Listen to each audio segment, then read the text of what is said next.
আসসালামু আলাইকুম। আপনারা অনেকেই আমার কাছে রিকোয়েস্ট করেছেন যে আপু স্কলারশিপ নিয়ে একটা ভিডিও বানান, স্কলারশিপের প্রসেস নিয়ে একটা ভিডিও বানান, টপ টু বটম স্কলারশিপ, প্রথম থেকে শেষে scholarship scholarship scholarship scholarship video বানান।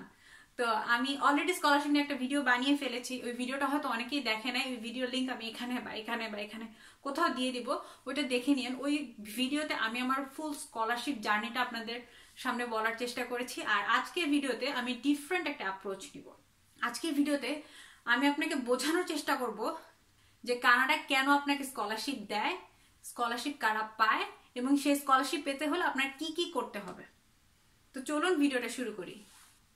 তো প্রথমে একটা ছোট্ট গল্প দিয়ে আমি ভিডিওটা শুরু করি। সেটা হচ্ছে যে আমি যখন স্ট্র্যাটেজিক স্টাডিজ পড়তাম, তো ওইখানে আমাকে সুনজু নামে একজন চাইনিজ ফিলোসফি পড়তে হয়েছিল। তো সুনজুর যে জিনিসটা আমার সবচেয়ে বেশি ভালো লাগতো, সুনজু সবসময় বলতো যে ভালো জেনারেলরা কখনোই নিজের পার্সপেক্টিভ থেকে জিনিসটাকে চিন্তা করে না। একজন ভালো জেনারেল এনিমির পার্সপেক্টিভ থেকে সবসময় যুদ্ধটাকে চিন্তা করে। সে চিন্তা করে যে এনিমি কি ভাবছে।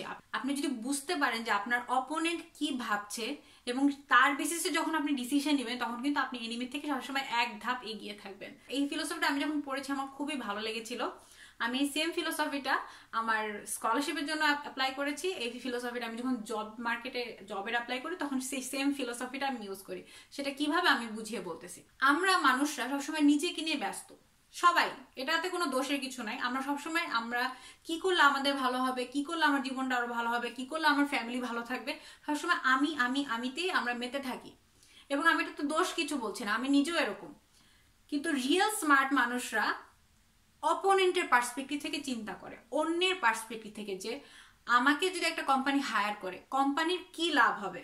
অবশ্যই আমি চাকরি পাবো, চাকরি পেলে আমার খুব ভালো একটা স্যালারি পাবো, স্যালারি পেলে আমি আমার ফ্যামিলিকে লুক আফটার করতে পারবো। অবশ্যই এটা আমার মূল মোটিভেশন। কিন্তু আমার মূল মোটিভেশন দিয়ে আমি কিন্তু চাকরি পাবো না। আমি তখনই চাকরি পাবো যখন আমি চিন্তা করে বের করতে পারবো যে আমাকে নিলে কোম্পানির কি লাভ। সেই জিনিসটা যখন আমি ইমপ্লিমেন্ট করতে পারবো, তখন কিন্তু চাকরি পাওয়াটা আমার অনেক সহজ, কারণ আমি কোম্পানিকে কনভিন্স করা আমার সহজ হবে। সেম আইডিয়াটা ইউনিভার্সিটি অ্যাপ্লিকেশনের ক্ষেত্রে আপনি বলবেন। আপনি ইউনিভার্সিটি যখন স্টেটমেন্ট অফ পারপাস লিখবেন অথবা ইউনিভার্সিটি অ্যাপ্লিকেশন করবেন, সবসময় আপনি যে জিনিসটা মাথায় রাখবেন সেটা হচ্ছে যে আমাকে নিলে ইউনিভার্সিটির কি লাভ। এই জিনিসটা যদি আপনি সাকসেসফুল ইউনিভার্সিটিকে কনভিন্স করতে পারেন যে আপনাকে নিলে ইউনিভার্সিটির লসের থেকে লাভের হার বেশি, তখনই কিন্তু ইউনিভার্সিটি আপনাকে ফান্ডিং দিবে। কানাডা অথবা ইউএস এর ইউনিভার্সিটিগুলো কিন্তু কোনো দাতব্য চিকিৎসালয় না, এরা হচ্ছে ব্যবসায়িক প্রতিষ্ঠান। এরা প্রত্যেকটা কাজ করে, তার পিছনে তাদের বিজনেস পারপাস থাকে। আপনার পিছনে যদি তার টাকা খরচ করে, আপনি কি মনে করেন যে আপনি গরিব মেধাবী স্টুডেন্ট, গরিব দেশের মানুষ, এই জন্য আপনাকে তারা টাকা দিয়ে দেশে নিয়ে এসে রাজার হালে রেখে পড়াচ্ছে? নো, কখনোই না। এই দুনিয়াতে ভ্যালু আপনি যখন কাউকে দিবেন, তার বিনিময়ে আপনি ভ্যালু পাবেন। There is no free lunch in this world. University আপনাকে তখনই ফান্ডিং দিবে যখন আপনার কাছ থেকে ইউনিভার্সিটির লাভ করার সম্ভাবনা সৃষ্টি হবে।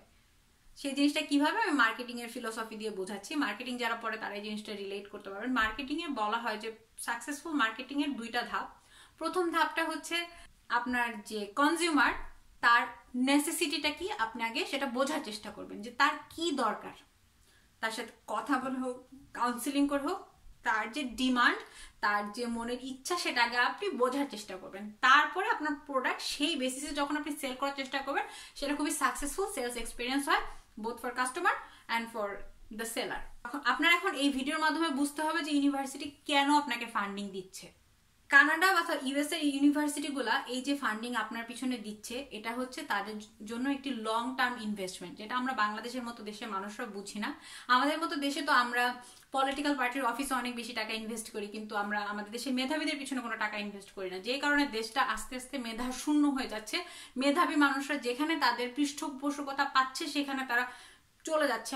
আগত 40-50 বছর ধরে যাচ্ছে, প্রজন্মের পর প্রজন্ম ধরে যাচ্ছে। আমরা আমাদের মেধাবীদের লালন করতে পারি নাই, যে কারণে দেশে নানান ধরনের সমস্যা কিছু ডাম্প লোকজন আমাদের ডাম্প সলিউশন দেয়, যেটা আমরা কোভিডের সময় দেখেছি। কিন্তু এইসব দেশে তারা মেধাবীদের পৃষ্ঠপোষকতা করে, মেধাবীদের লালন করে, মেধাবীদের ফান্ডিং দেয়, মেধাবীদের গবেষণা করে তাদের মেধাকে আরো বেশি সমৃদ্ধ করার সুযোগ করে দেয়। এই কারণে এদেশে যখন কোভিড হয়, তখন এদেশের মানুষরা নেতার কাছে যায় না, এদেশের মানুষরা ইউনিভার্সিটিতে যায়। ইউনিভার্সিটিতে গিয়ে সেই মাইক্রোবায়োলজি বা এই রিলেটেড কাজ করে, ভাইরাস রিলেটেড কাজ করে, যে সবচেয়ে বেশি এক্সপার্ট, তার কাছ থেকে বুদ্ধি নেয় যে ভাই আমি কি করব। তো এটা হচ্ছে আমাদের মতো দেশ আর এইসব দেশের পার্থক্য। তো মেধাবী তো আসলে কোনো দেশ, জাতি, বর্ণ, কাল নাই। একটা মেধাবী মানুষ যেমন আফ্রিকাতেও জন্মগ্রহণ করতে পারে, একটা মেধাবী মানুষ বাংলাদেশেও জন্মগ্রহণ করতে পারে, একটা মেধাবী মানুষ সব ককেশিয়ান দেশেও জন্মগ্রহণ করতে পারে। তাদের কাজ হচ্ছে সারা পৃথিবী থেকে সেরা মেধাবীদের বেছে বেছে নিয়ে আসা, এবং তার বিনিময়ে তারা কি করে, তারা একটা মেধাবীকে ওয়ার্ল্ড ক্লাস একটা গবেষণাগার হয়তো দেয়, তাদের কিছু টাকা পয়সা দেয়, ফান্ডিং দেয়, যাতে মেধাবীরা তাদের ফুল পোটেনশিয়ালটা, তার যেই কাজের প্যাশন সেই কাজের পিছনে সে খরচ করতে পারে। একটা মানুষ সে যত মেধাবী হোক, বাংলাদেশে এরকম অনেক অনেক মানুষ আছে অনেক মেধাবী, কিন্তু তার হয়তো ভাতের চিন্তা করতে হয়, তার হয়তো সকালে উঠেই ওই 3 নম্বর বাসে ঝুলে মতিঝিল গিয়ে অফিস করতে হয়, অফিস করে এসে সে সারাদিন পরে বাসায় ফেরার পরে সে যখন ক্লান্ত হয়ে যায়, তখন সে তার ওই যে রিসার্চের পিছনে যে তার প্যাশনটা, সেই প্যাশনটা কিন্তু সে আর জাগিয়ে রাখতে পারে না। জীবনের যাতা কলে সে পড়ে তার ওই প্যাশনটাকে সে পেছনে ফেলে হয়তো সামনে তার এগিয়ে যেতে হয়। এই জিনিসটা এইসব দেশের মানুষ বোঝে, এইসব দেশের মানুষ মেক শিওর করার চেষ্টা করে যে আপনি যদি এনাফ মেধাবী হন, এনাফ ইন্টেলিজেন্ট একটা মানুষ হন, আপনার যদি রিসার্চ করার প্যাশন থাকে, তাহলে যেন আপনার থাকা খাওয়া নিয়ে কোনোদিন টেনশন করতে না হয়। আপনার থাকা খাওয়ার সমস্ত ব্যবস্থা দেশের গভর্নমেন্ট করে দিবে, তার বিনিময়ে গভর্নমেন্ট শুধু আপনার কাছ থেকে আপনার রিসার্চটা চাচ্ছে। ইউনিভার্সিটি যখন ফান্ডিং করে বছরের পর বছর কিন্তু আপনাকে তার বেতন দিয়ে পালে, স্পেশালি টিচারদের, তারা কিন্তু বছরের পর বছর টিচারদের বেতন দিয়ে পালে। কিন্তু যখন টিচাররা কোনো একটা কিছু আবিষ্কার করে, তখন সে আবিষ্কার কিন্তু খুব বড় একটা চাঙ্ক ইউনিভার্সিটি তার নিজের ফান্ডিং এর মধ্যে নিয়ে নেয়, কারণ যেহেতু বছরের পর বছর বেতন দিয়ে তারা তাকে পালছে। এটা কাইন্ড অফ একটা ইনভেস্টমেন্ট, একটা লং টার্ম ইনভেস্টমেন্ট। তা আপনি এখন বলতে পারেন যে আমি তো কোনো ফেমাস রিসার্চার না, তাহলে আমাকে কেন ফান্ডিং দিবে? আমি ছোট্ট একটা এক্সাম্পল দিয়ে বলি। আমেরিকার ফুল ব্রাইট স্কলারশিপ নিয়ে আমি একটা লেখা অনেক বছর আগে কোথাও পড়েছিলাম। সেখানে বলা হয়েছিল যে ফুল ব্রাইট স্কলারশিপ যেদিন থেকে দেয়া শুরু করেছে, সেদিন থেকে শুরু করে আজকে পর্যন্ত যত মানুষ ফুল ব্রাইট স্কলারশিপ পেয়েছে, তার মধ্যে 51 জন নোবেল প্রাইজ উইনার। তা আমরা চিন্তা করতে পারেন যে ফুল ব্রাইট স্কলারশিপে কত টাকা এবার দেওয়া হয়, কিন্তু সেই টাকার বিনিময়ে কত কত বিলিয়ন বিলিয়ন ডলারের লাভ ইউএস গভর্নমেন্ট করেছে, জাস্ট বিকজ তাদের পিছনে ফিউ $100,000 হয়তো ইনভেস্ট করা হয়েছে, কিন্তু ইন রিটার্ন তারা কিন্তু বিলিয়ন ডলার পেয়েছে। এই জন্য এইসব দেশের ইউনিভার্সিটি অথবা এইসব দেশের গভর্নমেন্ট আপনার মতো মেধাবী মানুষের পিছনে টাকা খরচ করে। যখন কোভিডের জন্য সারা দুনিয়া অফ হয়েছিল, তখন ইউনিভার্সিটিকে গিয়ে হয়তো গভর্নমেন্ট বলেছে $1 বিলিয়ন নিয়ে নাও, বাট আমি যত তাড়াতাড়ি সম্ভব কোভিডের ভ্যাকসিন চাই। যখন কোনো বিজনেস প্রতিষ্ঠান খুলতে পারে না, যখন দেশে কোনো সরকারি অফিস খুলতে পারে না, দেশের সমস্ত ইকোনমিক অ্যাক্টিভিটি স্ট্যাগনেন্ট হয়েছিল, শেয়ার মার্কেটে ধস নেমেছিল, বিজনেসগুলো বন্ধ হয়ে যাচ্ছিল, তখন যত কোটি কোটি নষ্ট হয়েছে কানাডিয়ান গভর্নমেন্টের অথবা অন্যান্য দেশের গভর্নমেন্টের, তার কাছে এই $1 বিলিয়ন রিসার্চ ফান্ডিং কিন্তু কিছুই না। একটা রিসার্চের যখন একটা কোনো নতুন জ্ঞান, নতুন একটা মেধা, নতুন একটা প্রসেস, নতুন একটা কোনো ইনস্ট্রুমেন্ট আমাদের কাছে নিয়ে আসতে পারে তাদের এক্সপার্টিসের মাধ্যমে, সেটার মাধ্যমে মানব জাতি বছরের পর বছর সেটার ফল ভোগ করে। কানাডা ইউনিভার্সিটি অফ টরন্টো হচ্ছে ইনসুলিন আবিষ্কার করা হয়েছে। তো ইনসুলিন আবিষ্কার করার আগে যদি আপনার ওই ধরনের ডায়াবেটিস হতো যেখানে ইনসুলিনের দরকার হয়, টাইপ 2 ডায়াবেটিস প্রবাবলি, তো সেই রোগ কিন্তু একটা মারণ ব্যাধি ছিল, ক্যান্সারের মতো ছিল। আপনি না খেয়ে যতদিন বাঁচতে পারেন ততদিনই আপনি শুধু বাঁচতে পারবেন, এবং 1-2 বছরের মধ্যে ওই ধরনের মানুষগুলো মারা যাইত। কিন্তু ইনসুলিন আবিষ্কারের পর এমন একটা স্টোরি আছে যে হাসপাতালের একদিক থেকে বাচ্চাদের ইনসুলিন পুশ করা শুরু হয়েছে, যখন রুমের এক পাশ থেকে অন্য পাশে চলে গেছে পুশ করতে করতে প্রথম ফার্স্টের দিকের মানুষ, বাচ্চাগুলো যারা নিস্তেজ হয়েছিল তারা সতেজ হয়ে উঠেছে, মানে এত ম্যাজিক্যালি কাজ করছে। তো ওই ছোট্ট একটা ইনসুলিন আবিষ্কার, যেটার জন্য হয়তো রিসার্চারদের বছরের পর বছর পরিশ্রম করতে হয়েছে, কিন্তু সেটা আবিষ্কারের পরে কানাডিয়ান গভর্নমেন্ট বা ইউনিভার্সিটি অফ টরন্টো এটার পেটেন্ট বিক্রি করে যত টাকা লাভ করছে, তার পিছনে এই 2-4 হাজার টাকা রিসার্চ ফান্ডিং, 2-4-50 লাখ টাকা রিসার্চ ফান্ডিং কোনো টাকাই না। এইসব ইউনিভার্সিটি, এইসব দেশ আপনার মেধাতে ইনভেস্ট করে।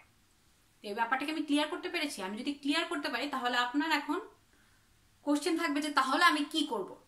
তাহলে আপনার কাজ হচ্ছে আপনার রিসার্চের মাধ্যমে হোক, আপনার একাডেমিক রেজাল্টের মাধ্যমে হোক, আপনার এক্সট্রা কারিকুলার অ্যাক্টিভিটিসের মাধ্যমে হোক, আপনার প্রুফ করতে হবে, আপনার ইউনিভার্সিটিকে কনভিন্স করতে হবে যে আপনি একজন মেধাবী মানুষ, আপনার রিসার্চ করার প্যাশন আছে, আপনার রিসার্চ করার ধৈর্য আছে, আপনার রিসার্চ করার ইচ্ছা আছে, এবং আপনি জাস্ট সুযোগের অভাবে হয়তো আপনার দেশে পারতেছেন না, যে জিনিসটা এই ইউনিভার্সিটিতে আসলে আপনি করতে পারবেন। এই জিনিসটা যদি আপনি সাকসেসফুলি ইউনিভার্সিটিকে কনভিন্স করতে পারেন, তাহলে আপনার ফান্ডিং না হওয়ার কোনো কারণই নেই। হয়তো এই ইউনিভার্সিটিতে ফান্ডিং নাই পার্টিকুলার আপনার প্রজেক্টে, অন্য ইউনিভার্সিটিতে আছে, অন্য ইউনিভার্সিটিতে হবে, হয়তো কানাডায় না ইউএসএতে আছে।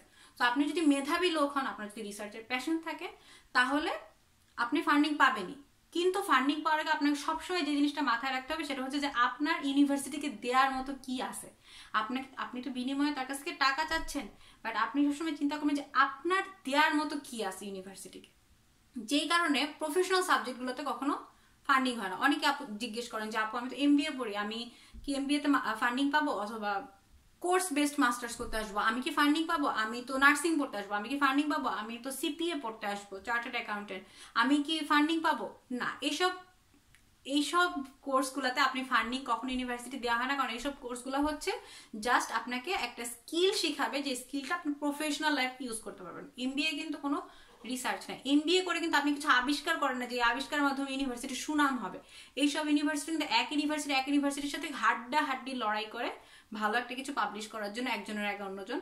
কারণ এইসব ইউনিভার্সিটির র্যাঙ্কিং হয় হচ্ছে তাদের রিসার্চের উপর, যে ইউনিভার্সিটি যত ভালো রিসার্চ করতে পারে তাদের র্যাঙ্কিং তত উপরে, এবং ভালো র্যাঙ্কিং এর ইউনিভার্সিটিগুলো সব ধরনের গভর্নমেন্ট গ্র্যান্ট সবচেয়ে বেশি আগে পায়।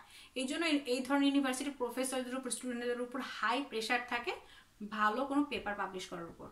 তা আপনি চিন্তা করেন এমবিএতে আমরা কি করি। আমি নিজে যদিও কোনোদিন এমবিএ করি নাই, আমি জানিও না, তাও আমি বলছি যে হয়তো বিজনেসের কিছু কোর্স থাকে, স্ট্যাটিস্টিক্সের কিছু কোর্স থাকে, ইকোনমিক্সের কিছু কোর্স থাকে, এগুলোর মাধ্যমে আপনি একটা স্কিল শিখতেছেন। কিন্তু এগুলোর মাধ্যমে কি আপনি ইউনিভার্সিটিকে কিছু দিচ্ছেন? আপনার মাধ্যমে কি ইউনিভার্সিটির কোনো লাভ হচ্ছে না। তাহলে কেন আপনার পিছনে তারা ইউনিভার্সিটি টাকা খরচ করবে? এই কোর্সগুলো করে জব পাবেন, আপনি ভালো বেতন পাবেন, আপনি নিজের লাভের জন্য এই কোর্সটা করতেছেন। সো এই ধরনের কোর্সে কখনোই ফান্ডিং হবে না। আরেকটা কোশ্চেন থাকে, সেটা হচ্ছে যে আপু আন্ডার গ্র্যাডে আমি কি স্কলারশিপ নিয়ে আসতে পারবো কিনা। আপনি নিজেকে একবার কোশ্চেন করেন যে আন্ডার গ্র্যাডে কেন আপনাকে একটা ইউনিভার্সিটি স্কলারশিপ দিবে। আপনি মাত্র ইন্টারমিডিয়েট পাস করে এখানে আসতেছেন, আপনি আপনার নিজের যে কোর্স পড়তে আসবেন, ধরেন আপনি মাইক্রোবায়োলজি পড়লেন বা জেনেটিক ইঞ্জিনিয়ারিং পড়লেন, ফার্মেসি পড়লেন, আমার মতো ইন্টারন্যাশনাল রিলেশনস পড়লেন, আপনি কিন্তু কিচ্ছু জানেন না। আমি ফার্স্ট ইয়ারে থাকতে আইআর এর কিছুই জানতাম না। তাহলে ইউনিভার্সিটিকে দেওয়ার মতো তো আমার কিছু নাই, আমি শুধু ইউনিভার্সিটির কাছ থেকে নিব, লেসনগুলো আমাকে শেখানো হবে, সেই জিনিসগুলো আমি তার কাছ থেকে শিখবো। তারপরও 0.00001% আন্ডার গ্র্যাডে স্কলারশিপ পায়। কিন্তু সেটা কারা পায়? বাংলাদেশে কিছু কিছু স্টুডেন্ট কিন্তু আন্ডার গ্র্যাডে স্কলারশিপ পাইছে। এই এমআইটিতে পড়তে আসছিল চিটাগাঙের একটা মেয়ে, আমি তার নাম ভুলে গেছি। তারপরে অক্সফোর্ডে মনে হয় কয়েকজন স্কলারশিপ পাইছিল আন্ডার গ্র্যাডে। কিন্তু তারা কোন ধরনের স্টুডেন্ট আপনি কি কখনো একবার চিন্তা করে দেখেছেন? তারা কিন্তু ম্যাথ অলিম্পিয়াডে গোল্ড মেডেলিস্ট বা সিলভার মেডেলিস্ট। ইউনিভার্সিটি জানে যে এই ধরনের বাচ্চা যার একটা ম্যাথ অলিম্পিয়াড ইন্টারন্যাশনাল কম্পিটিশনে গোল্ড মেডেল পাওয়ার মতো যোগ্যতা আছে, সে অবশ্যই বড় হয়ে কিছু না কিছু করবে। তার পিছনে যদি ইনভেস্ট করা হয়, ইউনিভার্সিটির লাভ ছাড়া লস নাই। আর কিচ্ছু না হোক, সুনাম তো হবে ইউনিভার্সিটি যে একটা ম্যাথ অলিম্পিয়াডের গোল্ড মেডেলিস্ট আমার ইউনিভার্সিটিতে পড়ে। এই সুনামের জন্য মানুষ টাকা খরচ করে। তো এই কোশ্চেনটা আমার সবার কাছে আসে, সেটা হচ্ছে যে আপনি স্কলারশিপে কিভাবে অ্যাপ্লাই করবো। এইসব দেশে স্কলারশিপের আমি যে ধরনের স্কলারশিপ পেয়েছি, যেটা আমজনতার স্কলারশিপ, টিউশন ফিস ওয়েভ আর টিএশিপ অথবা আরএশিপ, যেটার মাধ্যমে আমার সমস্ত টিউশন ফিস আর লিভিং কস্ট কভার করা হয়, ওই ধরনের স্কলারশিপে আলাদা করে কিন্তু কোনো কিছু আপনার অ্যাপ্লিকেশন করতে হবে না। আমরা অনেক সময় ওই যে ফুল ব্রাইট স্কলারশিপ বা কমনওয়েলথ স্কলারশিপের সাথে আমাদের স্কলারশিপগুলোকে মিলিয়ে ফেলি। ওই ধরনের স্কলারশিপ বাংলাদেশে খুব অল্প কিছু পার্সেন্টেজ মানুষ পায়, যারা হয়তো দেশের সেরা মেধাবী, খুব ভালো ভালো পাবলিক বা প্রাইভেট ইউনিভার্সিটির লেকচারার হিসেবে মাত্র জয়েন করছে, ওই ধরনের স্কলারশিপ তারা পায়। ওই স্কলারশিপগুলোর জন্য আপনার আলাদা করে রিকমেন্ডেশন নেওয়া লাগে, আলাদা করে এসওপি লেখা লাগে, আলাদা করে রিসার্চ প্রপোজাল জমা দেওয়া লাগে, ইন্টারভিউ দেওয়া লাগে, অনেক লেন্দি প্রসেস। ওই ধরনের স্কলারশিপগুলো অনেক লুক্রেটিভ, কারণ ওই স্কলারশিপ আপনার লিভিং কস্ট, আপনার টিউশন ফিস, আপনার even pocket money, everything cover করে। বাট ওই স্কলারশিপগুলো আবার একটা ডিসঅ্যাডভান্টেজও আছে। সেই ডিসঅ্যাডভান্টেজটা হচ্ছে আপনি পড়াশোনা শেষ করে আপনার অবশ্যই দেশে ফেরত আসতে হবে। এই জন্য ইউজুয়ালি যারা ইউনিভার্সিটি ভালো ইউনিভার্সিটির লেকচারার, তাদের কাছে এই ইউনিভার্সিটি স্কলারশিপগুলো অনেক বেশি লুক্রেটিভ। কিন্তু আপনার আমার মতো যারা আমার ভিডিও দেখেন, আমি বিশ্বাস করি বেশিরভাগ মানুষই কানাডায় এসে কানাডায় থেকে যেতে চান, তাহলে আপনার জন্য কিন্তু ওই ধরনের স্কলারশিপগুলো অ্যাপ্রোপ্রিয়েট না। কারণ ওই স্কলারশিপ আপনার প্রথমেই শর্ত দিয়ে দেওয়া হয় যে পড়াশোনা শেষ করে আপনার দেশে ফেরত গিয়ে দেশের কাজে লাগতে হবে। আপনার জন্য যে স্কলারশিপটা অ্যাপ্রোপ্রিয়েট সেটা হচ্ছে যে টিউশন ফিস ওয়েভ করা হয়, যে কারণে আপনার কোনো টিউশন ফিস দেওয়া লাগে না যদি আপনি থিসিস বেসড মাস্টার্স করেন। আর টিএশিপ অথবা আরএশিপ, টিএশিপ আর আরএশিপ কি? টিএশিপ হচ্ছে আপনি স্টুডেন্টদের খাতা দেখবেন, স্টুডেন্টদের লেসন প্ল্যান তৈরি করে দিবেন, স্টুডেন্টদের কোনো কোশ্চেন থাকলে, আন্ডার গ্র্যাড স্টুডেন্টদের কোনো কোশ্চেন থাকলে সেই কোশ্চেনের অ্যান্সারগুলো দিয়ে দিবেন। যে অ্যান্সারগুলো প্রফেসরের দিতে হতো। এই ধরনের ভার্সিটির প্রফেসররা অনেক বেশি হাই প্রেশারে থাকে, তাদের খুব হাই প্রেশার থাকে ভালো একটা পেপার, ভালো একটা জার্নালে পাবলিশ করার উপর। কারণ ওই ধরনের পেপার যদি আপনি পাবলিশ করতে না পারেন, আপনার টেনিওর হয় না, তারা পার্মানেন্ট হইতে পারে না, পার্মানেন্ট ভাবে প্রফেসর হিসেবে জয়েন করতে পারেন, তাদের কোনো প্রমোশন দেওয়া হয় না। তো এই কারণে তারা অনেক বেশি ফোকাস থাকে একটা ভালো পেপার পাবলিশ করার প্রতি। এই সময় যদি তারা টিচিং এর প্রতি মনোযোগ দেয়, সারাক্ষণ যদি খাতাই দেখতে হয়, তাহলে হয়তো তারা তাদের ফুল পোটেনশিয়ালটা তাদের রিসার্চে দিতে পারে না। এবং একটা ইউনিভার্সিটি একটা টিচার যদি একটা ক্লাস নেয়, একটা টিচার যদি খাতা দেখে, তাহলে হয়তো তাদের $80-90-$100 করে পেমেন্ট দিতে হয়, আরও হয়তো বেশি দিতে হয়, কত দিতে হয় আমি জানিও না। অথচ সেই কাজটা যখন আপনি একজন গ্র্যাড স্টুডেন্ট হিসাবে করবেন, আপনাকে হয়তো $20, $22, $26 পেমেন্ট দিয়ে আপনাকে দিয়ে কাজটা করিয়ে নিতে পারছে। তার মানে কি, এইসব ব্যবসায়িক প্রতিষ্ঠান ইউনিভার্সিটি তার নিজের লাভ ছাড়া কোনো কিছুই করে না, আপনাকে দিয়ে যে কাজটা করিয়ে নিচ্ছে, আখের ইউনিভার্সিটি তো অনেক অনেক বেশি লাভ হচ্ছে, 2-3 গুণ টাকা বেশি তাদের বেঁচে যাচ্ছে। তো এটা হচ্ছে টিএশিপের রহস্য। আর আরএশিপের রহস্য হচ্ছে এটা সায়েন্স ফ্যাকাল্টিতে বেশি দেওয়া হয়। সায়েন্স ফ্যাকাল্টির ধরেন একটা প্রফেসর কোনো একটা রিসার্চ করতেছে, যে রিসার্চের জন্য তার 5000 স্যাম্পল হয়তো এক্সপেরিমেন্ট করে দেখতে হবে। তো ওই জিনিসটা সে যদি একা করতে চায়, তাহলে তার বছরের পর বছর সময় নষ্ট হবে। সে কি করে, সে 4-5টা গ্র্যাড স্টুডেন্টকে নেয়, তাদের কিছু টাকা দেয় মাসিক বেতন হিসাবে, এবং তাকে দিয়ে ওই কাজটা সে করিয়ে নিচ্ছে। তাতে তার সময়ও বেঁচে যাচ্ছে এবং অন্যদিকে তার স্টুডেন্টরাও কিছু শিখে যাচ্ছে। তো এই হচ্ছে টিএশিপ এবং আরএশিপ পাওয়ার মূল রহস্য। তা আপনি, আমার এত কিছু বলার যে মূল কনক্লুশন, সেটা হচ্ছে যে আপনি যখন স্কলারশিপে অ্যাপ্লাই করবেন, স্কলারশিপের আলাদা কোনো প্রসেস নাই, আপনি আপনার ক্যাপাসিটি অনুযায়ী সবচেয়ে ভালো প্রোফাইলটা ক্রিয়েট করার চেষ্টা করবেন, যে প্রোফাইলটা অন্য 10 জন স্টুডেন্ট অ্যাপ্লাই করলো তার মধ্যে থেকে যেন সবচেয়ে ভালো হয়। আপনি যেমন আমাকে জিজ্ঞেস করেন যে আপু আমি এত সিজিপি, আমি কি স্কলারশিপ পাবো, এই কোশ্চেনটার অ্যান্সার আল্লাহ ছাড়া কেউ দিতে পারে না। ধরেন আপনার প্রোফাইল অনেক ভালো, তাতে তো কোনো লাভ নাই, আপনার সাথে আরো 10 জন যারা অ্যাপ্লাই করছে তাদের প্রোফাইল আরো অনেক ভালো, তাহলে আপনি চান্স পাবেন না। আবার ধরেন আপনার একটা মোটামুটি প্রোফাইল, কিন্তু আপনার সাথে যারা অন্যরা অ্যাপ্লাই করলো তাদের প্রোফাইলও মোটামুটি, তাহলে হয়তো আপনি চান্স পাবেন। তো এটা শুধু আপনার নিজের উপর ডিপেন্ড করে না, আপনি শুধু আপনার দিক থেকে আপনার সেরাটা দিতে পারেন, আপনি বেস্ট চেষ্টা করবেন আপনার দিক থেকে প্রুভ করার, যে আপনাকে নেওয়ার মাধ্যমে ইউনিভার্সিটির অনেক লাভ হবে ইন দ্য লং রান। আপনি যদি এটা প্রুভ করতে পারেন, তাহলে হয়তো আপনার ডিপার্টমেন্টে স্কলারশিপ যদি চান্স থাকে, তাহলে স্কলারশিপ হবে। তো এটা হচ্ছে আমার আজকের ভিডিওর মূল কনক্লুশন। সবাই ভালো থাকবেন, আমার জন্য দোয়া করবেন। Thank you.